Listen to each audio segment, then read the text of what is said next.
नया IBN 7 हौसला है। देखिए, आप तस्वीरें देख रहे हैं जिसमें पगोड़ा से लगभग निकलते हुए नजर आ रहे हैं प्रधानमंत्री नरेंद्र मोदी।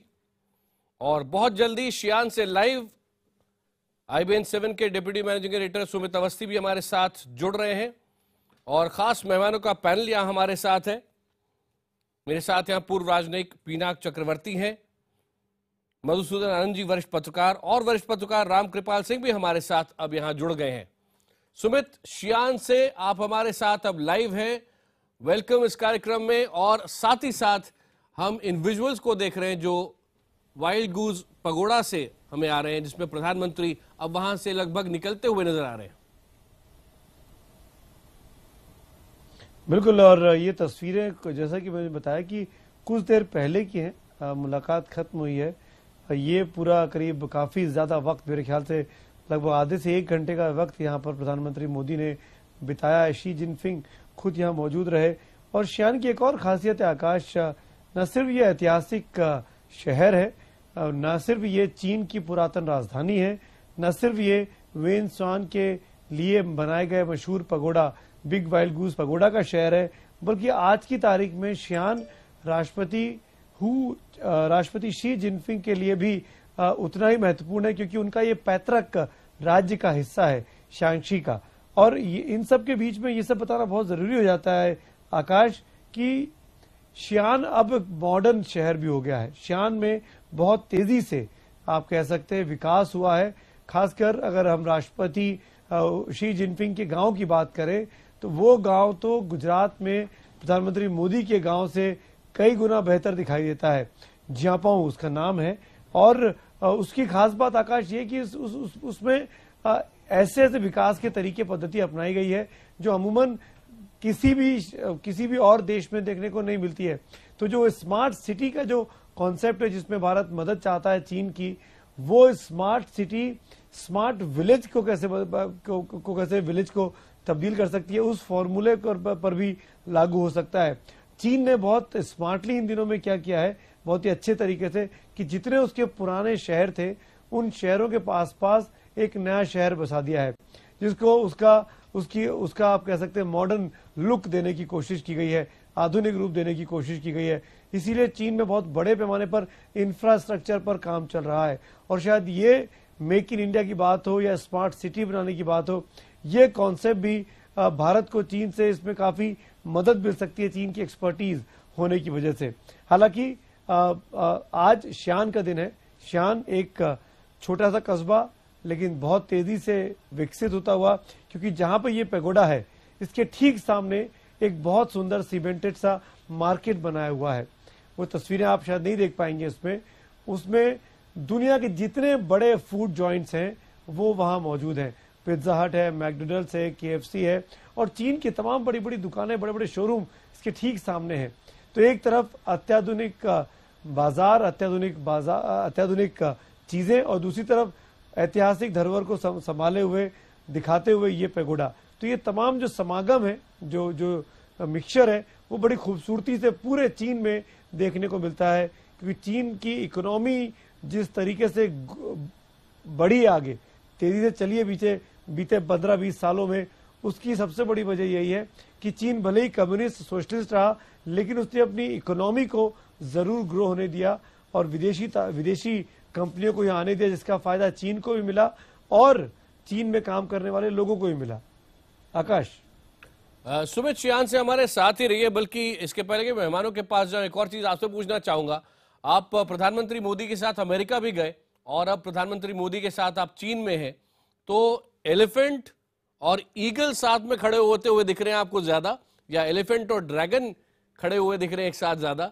आने वाला समय शायद इसको ये डिफाइन करेगी रिलेशनशिप जो भारत और चीन के आगे बढ़ रही है। देखिए, ये एक तरीका का जो पावर बैलेंस है, अमेरिका, चीन और अब भारत अपनी पैठ बनाने की कोशिश कर रहा है, ये इस जियोपॉलिटिकल सिस्टम में बहुत इंपॉर्टेंट होने वाला है आने वाली सदी में। लेकिन मेरा ये कहना है कि हम क्यों 3 में से 2 को एक साथ देखते हैं?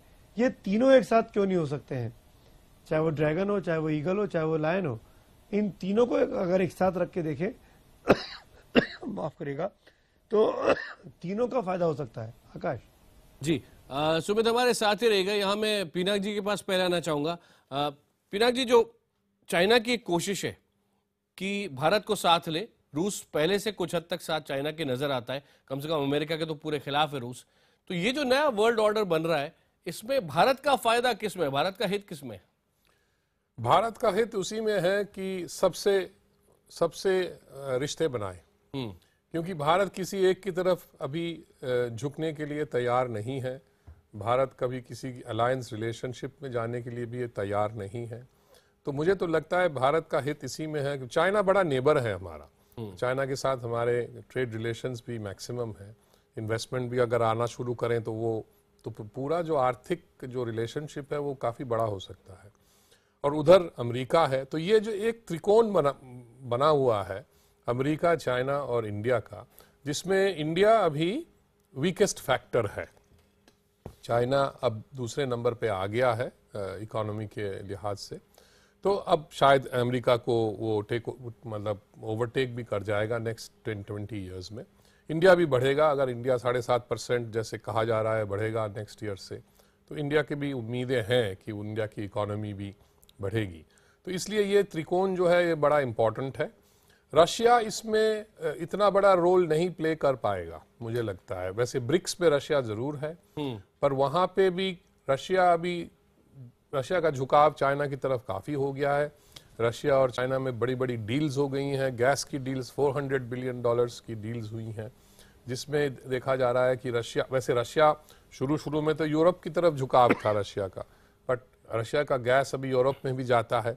सो रशिया मतलब एक एनर्जी पावर तो है, बट रशिया के प्रॉब्लम्स बहुत हैं। रशिया की एजिंग पॉपुलेशन है, उनका पॉपुलेशन घट रहा है, उनकी बाकी जो इंडस्ट्रीज़ हैं वो नहीं चल रही हैं एक्सेप्ट डिफेंस इंडस्ट्रीज़। अब आप देखिए, अगर आप हिंदुस्तान के ही बाज़ार में जाए कहीं भी, आपको कोई रशियन मेड चीज़ दिखती है? शायद ही दिखेगी। चाइनीज़ दिखेगी, सब चीज़ दिखेगी, कोई रशियन प्रोडक्ट आपको नहीं मिलेगा। और रशिया इंडिया का ट्रेड भी कोई खास नहीं है, कोई 8 बिलियन के करीब है, इतने दिन का रिश्ता है, दोस्ती है, पर ट्रेड एक्सपैंड नहीं कर रहा है। कहाँ चाइना का ट्रेड पहुंच गया है $65 बिलियन। सुमित, आप शियान में हैं और आप चीन के अलग अलग इलाकों को देख रहे हैं, आने वाले दिनों में और देखेंगे।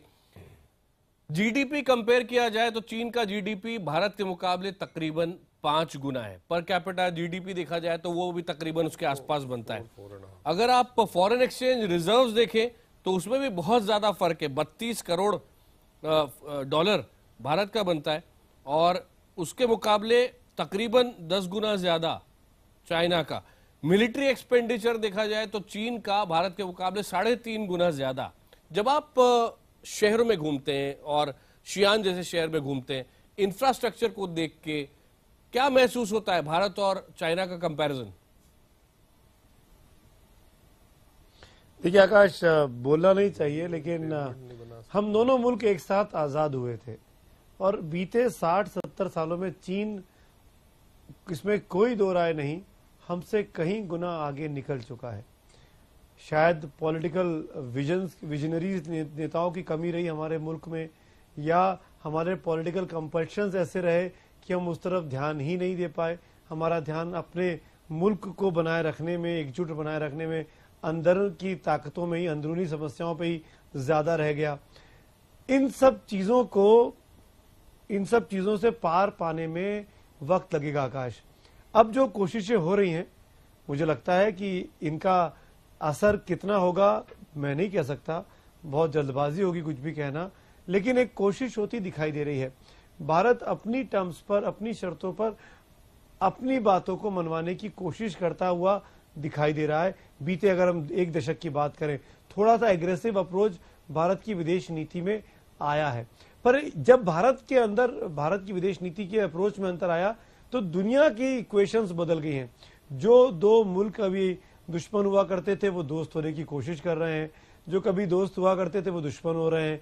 इन तमाम परिस्थितियों में भारत को बार बार अपनी विदेश नीति के साथ, विदेश नीति की सोच के साथ कदम बढ़ाना पड़ता है। भारत को चीन को कंटेन करने के लिए भारत को अब मंगोलिया की याद आती है। हमने पहले क्यों नहीं मंगोलिया को अपने साथ इंगेज करके रखा। हालांकि मंगोलिया बहुत छोटा सा देश है, मंगोलिया को लेकर हिंदुस्तान कुछ नहीं कर सकता, लेकिन ये पहली बार हो रहा है इतने सालों में कि कोई भारतीय प्रधानमंत्री माफ करिएगा मंगोलिया की यात्रा कर रहा है। आकाश, सॉरी जी, श्यान हमारे साथ ही रहिए। सुमित, रामकृपाल जी आपके पास आना चाहूंगा। जिस तरह से जैसा कि सुमित कह रहे थे, चीन बहुत आगे निकल गया, लेकिन 35 साल पहले तक के आंकड़े दोनों के लगभग बराबर थे, और ये 35 साल के अंदर चीन ने ऐसा क्या किया है जो हम सीख कर उससे आगे बढ़ सकते हैं? क्योंकि अभी भी हम बहुत सोच रहे हैं चीन के साथ भी बाजार कितना खोले नहीं खोले, ये बहुत बड़ा डर है अभी हमारे दिमाग में। देखिए, जो आप सवाल कर रहे हैं, चीन बाकी कम्युनिस्ट कंट्रीज से किस मामले में अलग है, क्योंकि माओ के बाद, माओ जब जिंदा थे तभी तेंग सियाओफिंग ने एक तरह से संकेत दे दिया था, जब उन्होंने कहा था बिल्ली काली है या सफेद, फर्क इससे नहीं पड़ता जब तक वो चूहे पकड़ती है, हमारे इंटरेस्ट में है। वहां से उन्होंने साफ कर दिया था कि ठीक है, हम एक दलीय शासन, कम्युनिस्ट रिजीम है, लेकिन बदलाव के साथ लिमिटेड कैपिटलिज्म का एक तरह संकेत मिल गया था। और आज उसी का फायदा देखिए, चाहे क्यूबा हो, चाहे नॉर्थ कोरिया हो, चाहे रसिया हो, आज चाइना कहां पहुंच गया, वो भी कम्युनिस्ट रिजीम है। तो जैसे जैसे उन्होंने प्रैक्टिकल था चाइना का जो भी है खोला, और उसके बाद आने वाले रिजीम ने इस सच्चाई को समझा कि हम बंद करके चीजों को नहीं कर सकते, तो उन्होंने एक दलीय शासन है, एक अलग है जो हिंदुस्तान से अलग है। डेमोक्रेसी में देखिए, इकोनॉमिक डेवलपमेंट डेमोक्रेसी में स्लो होता ही है, क्योंकि आप जब डेमोक्रेसी है तो at the cost of liberty, at the cost of equality, and equality at the cost of liberty. इस तस्वीर में आप भूमि अधिग्रहण बिल को कैसे देखते हैं? नहीं, मैं उसी बात पर आ रहा हूं जो अभी आप कर रहे थे। अब हकीकत क्या है कि हिंदुस्तान ने भी ये रियलाइज कर लिया है, और दो शब्द आज की दुनिया में चलते हैं। एक सुना होगा आपने, कैपिटल मार्केट। किसी को मार्केट की जरूरत है, किसी को कैपिटल की जरूरत है। हमें कैपिटल की जरूरत है, चाइना को मार्केट की जरूरत है, क्योंकि देखिए पानी वहीं जाएगा जहां सूखा है। इंफ्रास्ट्रक्चर डेवलपमेंट यूरोप में नहीं होगा, सीमित है, अमेरिका में नहीं होगा, सीमित है। ब्राजील, जिसको ब्रिक आप कहते हैं, ब्राजील, रसिया, इन दोनों में भी इंफ्रास्ट्रक्चर इंडिया से बेहतर है। तो नतीजा क्या बनता है, अगर चीन को आज एक मजबूरी, उसको बड़ा बाजार चाहिए जहां अनंत संभावनाएं हैं, जहां वो इंफ्रास्ट्रक्चर में डेवलप कर सके। जापान तो चीन से रेल लेगा नहीं, bullet train.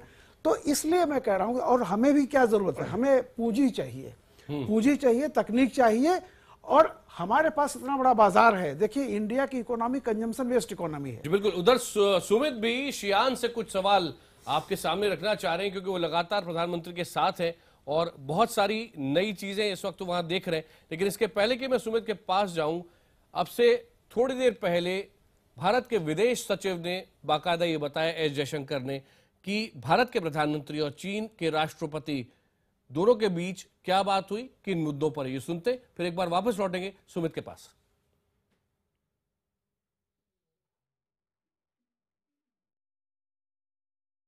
On the political side, there was a lot of discussion on strengthening trust and increasing convergence. Political issues were discussed, boundary issues were discussed, including peace and tranquility on the border. Trans-border rivers was discussed. On the economic side, the trade deficit and the investment climate. These were two issues which came up. There was some discussion on the challenges of reforms. And President Xi spoke of the miracle of Gujarat under Prime Minister, and now the fact that he was trying to now do it at a national level. There was some time spent on discussing connectivity issues and finding ways of India and China working together. Then terrorism naturally came up because of today's incident in Kabul. There's a reference to that and to the attack in Karachi. And the need to strengthen counter-terrorism cooperation between India and China. There was also the issue of CCIT, the Comprehensive Convention on International Terrorism, that was mentioned on our side. Then there was some talk of Nepal, what India and China had, how India and China had responded to the earthquake situation in Nepal, and also to Maldives when they had that problem with water. In terms of international issues, UN Security Council reform came up, and India's NSG membership came up.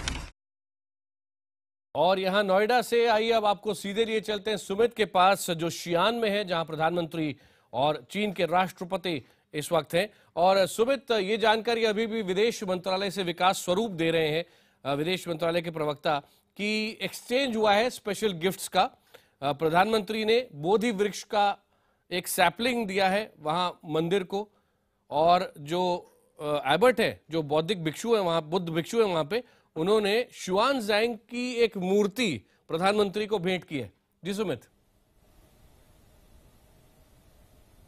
आकाश, बिल्कुल ये तो anticipated था, क्योंकि बताया गया था विदेश मंत्रालय की तरफ से कि एक बोधि वृक्ष का एक सैपलिंग, एक पौधा जरूर गिफ्ट किया जाएगा प्रधानमंत्री मोदी की तरफ से जब वो पेगोडा की यात्रा पर आएंगे। लेकिन आकाश, मेरा सवाल मैं पूछना चाहूंगा यहाँ पर पिनाक जी से, वो हमसे ज्यादा विदेश मामलों को जानते हैं, समझते हैं, उनकी राय मैं जरूर लेना चाहूंगा अगर आपकी इजाजत हो।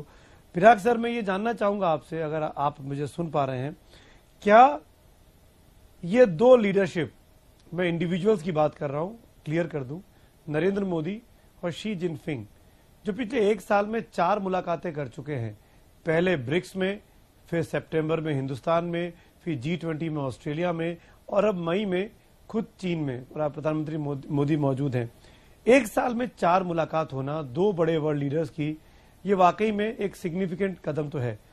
किस दिशा में जा रही हैं चीजें, ये आगे जाके साफ होगा, लेकिन क्या इससे विवादित मुद्दों पर बातचीत करने में मदद मिलेगी, या इस दोस्ती की वजह से विवादित मुद्दे बैक बर्नर पर चले जाएंगे और सारा ध्यान पॉजिटिव इश्यूज पर रहेगा, और जब पुरानी नासूर खुदेगा, पुरानी चोटें ताजा होंगी, तब हम विवादित चीजों की तरफ लौटेंगे?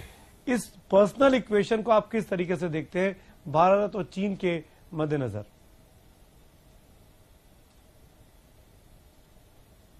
मेरी तरफ था, आपसे पूछो। अच्छा, मेरे से पूछो। अच्छा, नहीं, पर्सनल इक्वेशन जो बना है वो ऑब्वियसली ये जो 4 मुलाकातें हुई हैं, ये आजकल के ज़माने में हो सकता है, क्योंकि इतने फोरम हैं जहां सब लोग जाते हैं, G20 है, ब्रिक्स है, जहां इंडिया, चाइना सब लोग हैं, इसलिए ये पॉसिबल होता है। पुराने ज़माने में इतना फ्रीक्वेंट मीटिंग्स नहीं होती थी। पर्सनल इक्वेशन से कहाँ तक हमारी प्रॉब्लम्स सॉल्व होंगे, ये एक बहुत बड़ा मुद्दा है। चाइना के क्षेत्र में मैं कहूँगा कि पर्सनल इक्वेशन जो है वो उतना हावी नहीं होगा, उसका वेटेज उतना मैं देना नहीं चाहता, क्योंकि जो कोर इंटरेस्ट हैं, जैसे चाइना अपने आप को डिफाइन करता है अपने कोर इंटरेस्ट को, उस पर पर्सनल इक्वेशन से मुझे नहीं लगता कि आप एक्सपेक्ट कर सकते हैं कि चाइना कोई बहुत बड़ा कंसेशन दे देगा। मुझे लगता है कि ये स्लो एंड स्टेडी 2 ट्रैक्स चलेंगे। जो डिफिकल्ट मुद्दे हैं, जो जैसे बॉर्डर है, वो एक दूसरे ट्रैक पे चलेगा, और इकोनॉमिक और आर्थिक मुद्दे जो हैं वो दूसरे ट्रैक पे चलेगा। दोनों ट्रैक्स में मतलब गति अलग होगी, और जैसे बॉर्डर में तो मैं मानता हूं कि उसको शायद बहुत ही स्लो चलना पड़ेगा, क्योंकि मुझे नहीं लगता कि उस पर वो अभी तैयार है। वो देखेंगे कि इकोनॉमिक इन्वेस्टमेंट वगैरह, ट्रेड वगैरह कैसे चल रहा है इंडिया के साथ, वो आगे देखेंगे कि कल्चर, ये जो कई स्टेप्स जो लिए जा रहे हैं, जैसे आज जिसका माहौल आज बना है, तो मुझे लगता है कि ये 2 ट्रैक्स में चलेंगे, एक फास्ट ट्रैक होगा और एक स्लो ट्रैक होगा। This is how I look at it. लेकिन पिनाक सर, ये मैं आपसे जानना चाहूंगा, पिनाक सर बीच में टोक रहा हूं, माफी चाहता हूं, क्या गुजरात में रिवर वाटर बैंक पे दोनों की चहलकदमी हो, या अभी गूस पैगोडा पर शेक हैंड हुआ हो 2-3 बार, बाकायदा बहुत ही क्लोज में आके फोटो खिंचवाई गई हो, ये जो तस्वीरें हैं ये काफी ज्यादा सिंबलिज्म की तरफ इशारा करती हैं, सांकेतिक चीजें हैं जिसका असर पड़ना चाहिए, जिसका असर दिखना चाहिए बायलैटरल बातचीत के दौरान भी, जो कि कल गवर्नमेंट टू गवर्नमेंट लेवल की बातचीत होनी है। लेकिन मेरा सवाल आपसे यह है कि दोनों नेताओं को, शी जिनपिंग को अंग्रेजी नहीं आती है, प्रधानमंत्री मोदी भी ट्रांसलेटर की मदद से अंग्रेजी बोलते हैं, आपको लगता है कि अपनी मन की बात को बिल्कुल इजीली सामने वाले तक पहुंचा देना इतना आसान होता होगा जब आप दोनों को एक दूसरे की भाषा समझ में ना आती हो?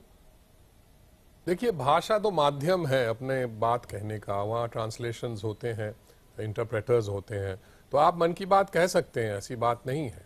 और बॉडी लैंग्वेज होता है, जिस तरह से आप कहते हैं, वो सब उसमें एक मतलब मिक्स करके उसका जो मैसेज जाता है वो होता है। पर ये माहौल, आप फिर मुझे सुमित पूछ रहे हो कि माहौल से क्या फर्क पड़ेगा। मुझे लगता है कि माहौल बनाना है तो जरूरी, पर माहौल जैसे अच्छा माहौल बने, उसमें बातचीत इन अ फ्रेंडली एटमॉस्फेयर हो, तो उसमें सॉल्यूशन भी शायद निकल सकने का उम्मीद ज़्यादा हो जाता है, प्रोबेबिलिटी इंक्रीजेस। अगर हॉस्टिलिटी हो और माहौल ख़राब हो तो उसमें प्रोबेबिलिटी लो हो जाती है उसके नतीजे अच्छे होने के।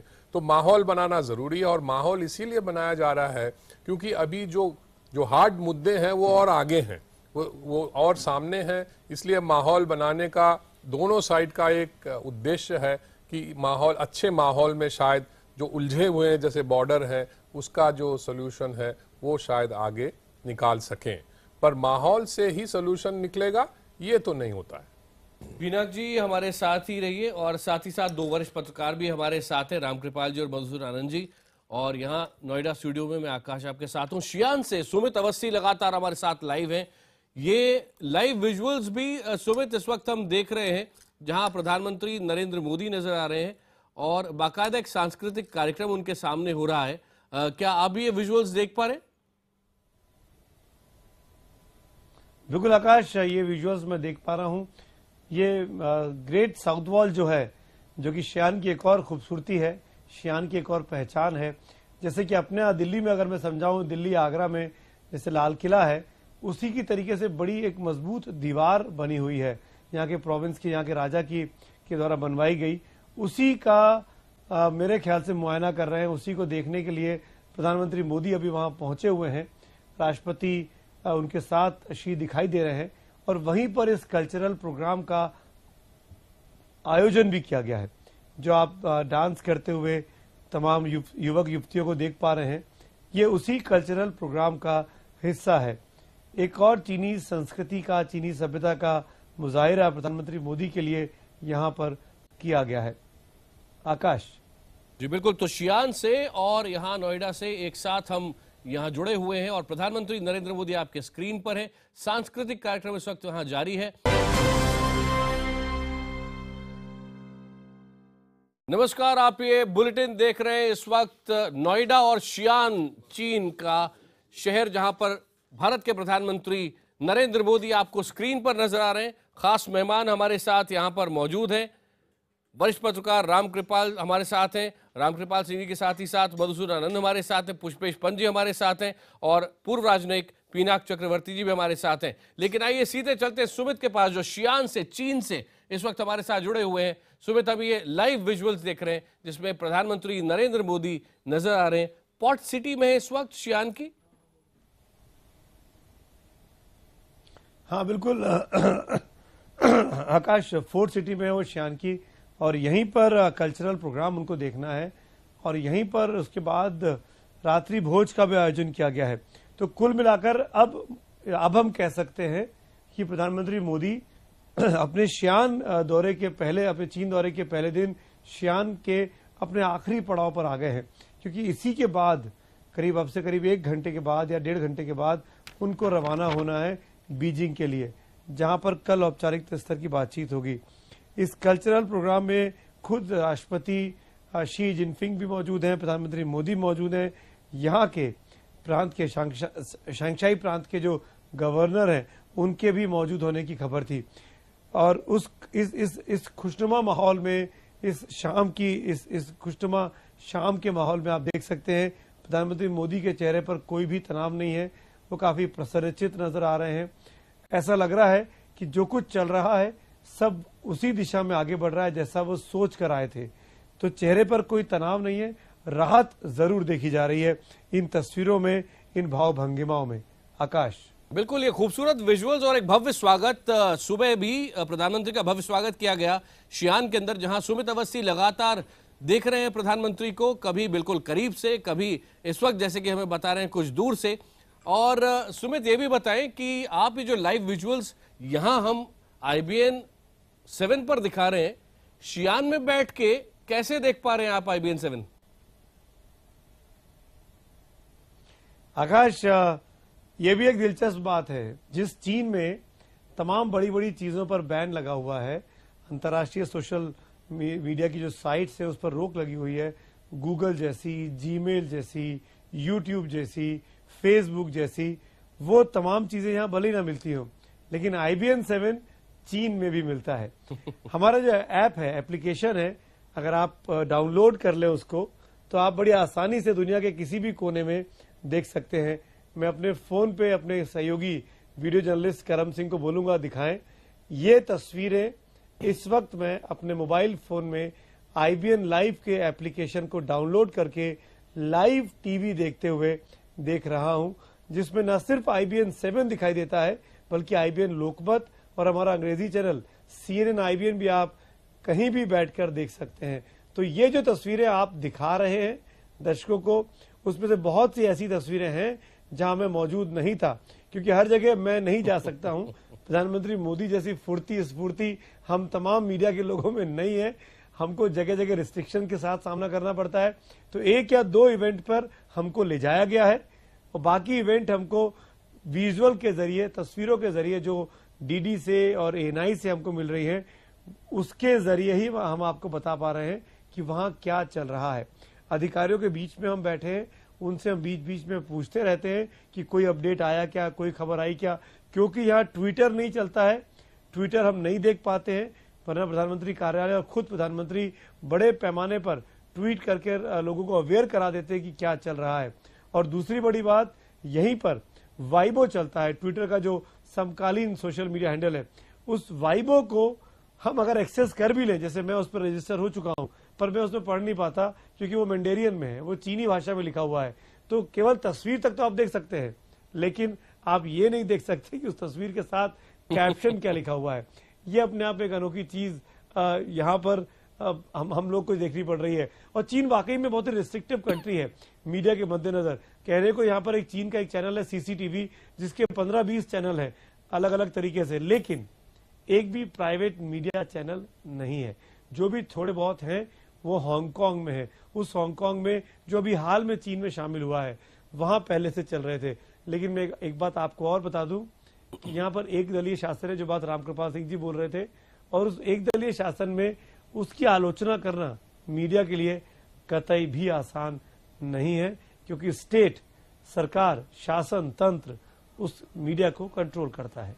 आकाश। सुमित हमारे साथ ही रहिए। इस वक्त ये बेहद खूबसूरत विजुअल्स में अपने दर्शकों को बता दूं कि जो देख रहे हैं, प्रधानमंत्री काफी, अभी थोड़ी देर पहले उनका चेहरा क्लोजअप दिखाया जा रहा था, प्रफुल्लित नजर आ रहे थे। लोगों को जैसे ही वो आए तो लोगों ने उनका अभिवादन किया, बाकायदा तालियां बजाई, उनका ध्यान आकर्षित करने का प्रयास किया और प्रधानमंत्री बाकायदा उनको देखकर हाथ हिला रहे थे। आपको ये बता दूं कि हमने बाकायदा, क्योंकि अब ये कवरेज हम कर रहे हैं पिछले कई घंटों से, 3 और 7.5-8 घंटे से कर रहे हैं, और आप भी लगातार वहां से हमारे साथ जुड़े हुए हैं। यहाँ स्टूडियो में भी हमने एक गांव बसा लिया है। पुष्पेश पंत जी यहीं पर अपना लंच कर रहे हैं और सब मेहमानों को ही खाना ला के दिया जा रहा है। पर इसी बीच मैं सोच रहा था कि चाइना के जो विजुअल्स दिख रहे हैं, आप वहां क्या खा रहे हैं सुमित? क्योंकि वहां की तो एक डेलिकेसी गधे का मीट भी है। आकाश आकाश, मेरे खाने की बात मत करिए। हमारे पास अभी भी वही हिंदुस्तान से लाए हुए पैक्ड मील है जो हम खा रहे हैं। कप्पो नूडल्स ऐसी चीजें, मैगी जैसी चीजें जिनको खा के हम लोग जीवित हैं यहाँ पर। उसकी बहुत बड़ी वजह दूसरी भी है कि टाइम ही नहीं मिल रहा है। अगर मैं आज की बात करूं तो हम आपसे 2.5 घंटे आगे हैं। आपका वक्त हिंदुस्तान में जो टाइम हो रहा होगा 4:30। हाँ, इस वक्त यहाँ पर करीब 7:05 हो रहे हैं। यहाँ पर 7:05 होने आ रहे हैं। आप 2.5 घंटे आपसे पहले आगे हैं। तो आप जैसे मित्र दोस्त जो वहाँ दफ्तर में, आपके जैसे जो मित्र दोस्त वहाँ दफ्तर में है, वो अपने हिसाब से काम करना शुरू कर देते हैं कि आपको हमको ये करना है, ये करिए, वो करिए, और यहाँ की सरकार यहाँ के टाइम के हिसाब से चल रही है। तो आज सुबह जब प्रधानमंत्री यहाँ पहुंचे हैं, तब मैं भारतीय समय के अनुसार सुबह करीब 4 बजे से लाइव दे रहा हूं, और आप 4 से 4 का अंदाजा आप लगा लीजिए, 12 घंटे हो चुके हैं और अभी भी 6 घंटे का प्राइम टाइम आपका बाकी है। तो खाना आगे भी मिलेगा कि नहीं मिलेगा, इसकी कोई गारंटी नहीं है। सुमित, अभी मैसेज आया है और चाय अभी जीवन चल रहा है। मैसेज आया है प्रोडक्शन कंट्रोल रूम से कि अभी आपको 4-5 घंटे और हमारे साथ ही रहना है। तो जो ऑर्डर करना है वहीं पे कर लीजिएगा।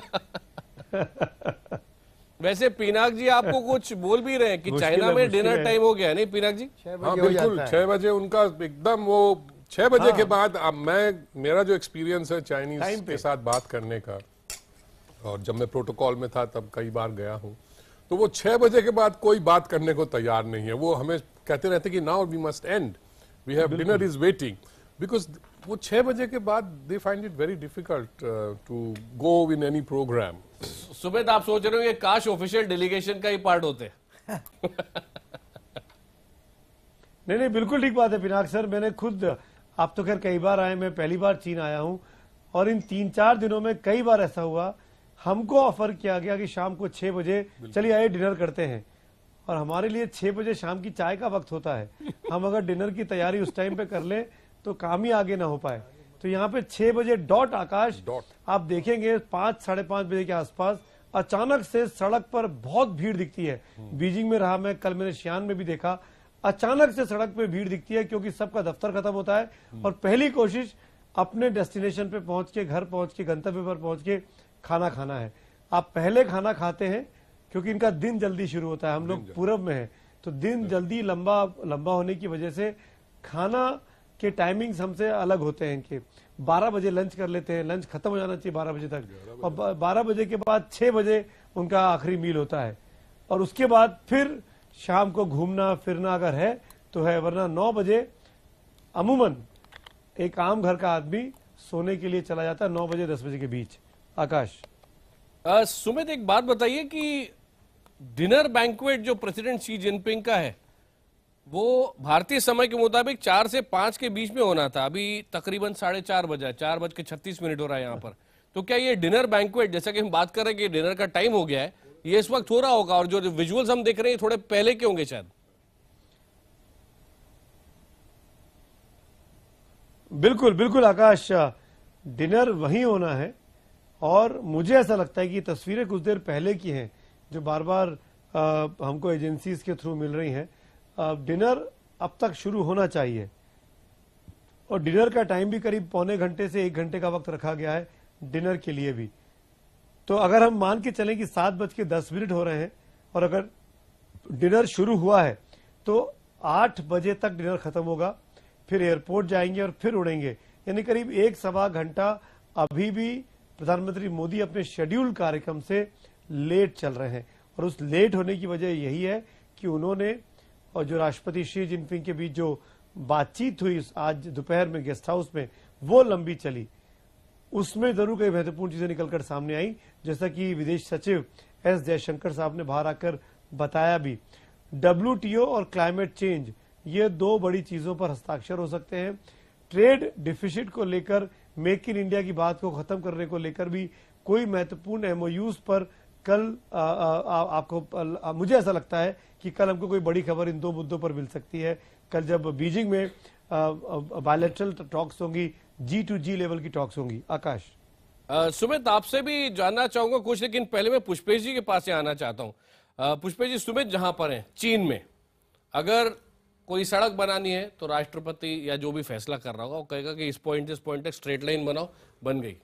और हमारे इधर क्या समस्या होती है डेमोक्रेसी की, हम ऐसे बात करते तो समझ में नहीं आता, लेकिन भूमि अधिग्रहण बिल को लेकर जो झगड़ा चल रहा है, इस तस्वीर से कैसा नजर आता है? नहीं, देखिए मुझे लगता है इस तस्वीर को हमारे जनतंत्र में और तानाशाही में जो अंतर है उसके सामान्यीकरण से का लालच हमको छोड़ना चाहिए। मैं ये मानने को तैयार नहीं हूँ कि चीन में कोई सर्वशक्तिमान माओ जैसा भी देवी अवतार हो तो वो कह देता हो कि यहाँ से यहाँ तक सड़क खींचेगी और सीधी रेखा खींच जाती थी, ऐसा नहीं होता था। पोलिट ब्यूरो मेंबर्स के कारण थोड़ी टेढ़ी मेढ़ी हो जाती है। पोलिट ब्यूरो मेंबर्स की भी औकात होती थी, कभी लिंपियाओ होते थे, कभी उन्हें जान बचा के भागना होता था, कभी चाओ सर्वशक्तिमान होते थे, कभी नहीं होते थे, कभी दंग साओपिंग जेल में होते थे, कभी बाहर होते थे, फिर जेल में होते थे। तो मुझे लगता है ये उतार चढ़ाव, मैं इस पर्सपेक्टिव से पूछ रहा हूं कि 35 साल के अंदर चीन ने जो तेज डेवलपमेंट किया, वहां वो फैसले तेजी से ले सकते हैं। नहीं, मुझे लगता है इसका हमारे यहाँ डेमोक्रेसी में नहीं। आकाश भाई, मुझे लगता है इसके 2 कारण हैं। एक कारण ये कि हमको जो चीन की प्रगति बहुत तेज लगती है वो इस कारण लगती है, अभी कोई अकबर की कहानी, बीरबल की कहानी की छोटी लकीर बड़ी लकीर की बात कर रहा था कि आपने कहाँ से शुरू किया है। यदि आप इतनी बड़ी आबादी, दुनिया की सबसे बड़ी आबादी वाला देश, जिसने क्रांति की विभीषिका सही हो, जिसने युद्ध का आतंक सहा हो, जापानी आक्रमण सहे हो, उसने कहां से शुरू कर कर कहां पहुंचा है तो वो प्रगति में बहुत तेज लगती है। उसकी तुलना में हम अपनी प्रगति को जो हमने औपनिवेशिक शोषण के दौर में भी की, उसके पहले हम कहां से चले थे अगर देखें तो हमारे जनतंत्र से अधिक महत्वपूर्ण, जनतंत्र बहुत महत्वपूर्ण है, हमारे समाज की बहुलता भी है। वहाँ हान आबादी, पिनाक भाई बतलाएंगे, उसका प्रतिशत 95% के आसपास है। वहाँ कन्फ्यूशियाई जो एथिक कहलाता है वो हजारों साल से एक नास्तिक धर्म है मान लीजिए, जिसके ऊपर ट्रांसप्लांटेशन कम्युनिज्म का, वो मार्क्सिज्म लेनिज्म हो या माओइज्म हो, आसान था। मगर माओ ने मार्क्सिज्म को शीर्षासन करा दिया। उन्होंने पूरी जो थियोरेटिकल अवधारणाएं थी वो सारी उल्टी सीधी कर दी। वहाँ किसानों ने क्रांति की। मगर मुझे लगता है कि चीन के साथ भारत की तुलना हर वक्त हर मौके पर करना और बहुत वाजिब मुझे नहीं लगता है। उनका अपना समाज है, हमारे अपना समाज है, उनका अपना संस्कार है, हमारी अपना संस्कार है।